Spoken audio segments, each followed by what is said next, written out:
Hey everyone, happy Thanksgiving. I had no plans on working on this today, but unfortunately it leaked fuel, so I had to deal with it right away. It's a quick thing. Nikki 6 carburetor. Pretty sure the needle and seat didn't seal. So I have another one. I had another one, and that needle looks to be in a lot better shape, so hopefully that one seals it. I think I'm gonna go up into there with a Q-tip and clean up in there too real quick, so this way it makes a good seal, and then put it up, and then hopefully it's fixed. And I also add the fuel shut-off valve to it. I didn't put it on yesterday, and then we had fuel leaking everywhere, which that's no good. And yes, you can just do it with this, right? See, but that's not good, because I go to sell the machine. If they forget to shut this off, that's it. It's gonna leak gas everywhere. So I had gas all up in the head, down the exhaust. Luckily it didn't get into the crankcase and mix with the oil, otherwise I had to change the oil out again. So I'm just gonna swap this needle and seat and pray that it stops leaking. So yeah, that's a common thing. Otherwise I would have to order another one. I had this cheap aftermarket one too, but it's a little bit different. So I took it off of an engine I had sitting around, so I'll just swap these other pieces on and deal with that when the time comes.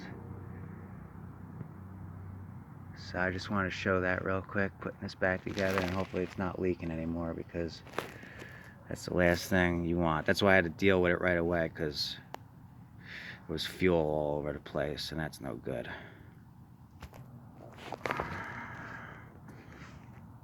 Alright, new one's in. Here's to hoping.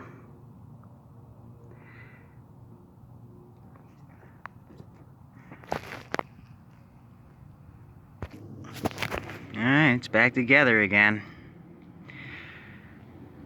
Now the only thing I can do is wait and see.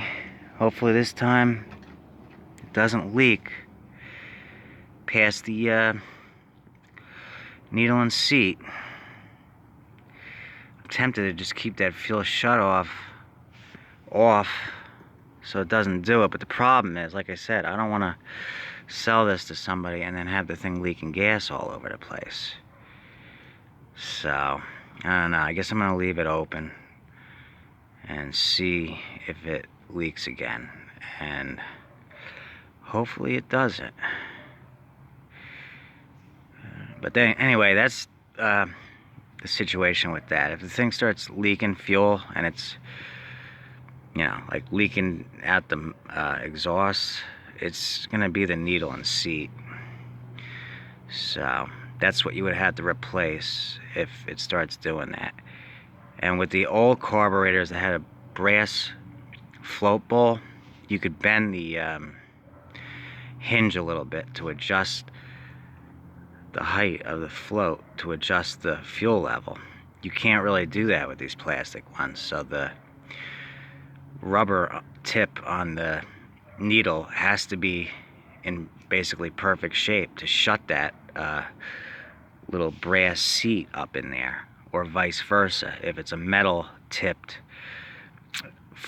needle, the rubber O-ring up in there has to be in excellent condition for it to make a seal. If it doesn't, it's gonna leak. So hopefully I solved the issue, but we'll see. But that's how you deal with that. Later, guys.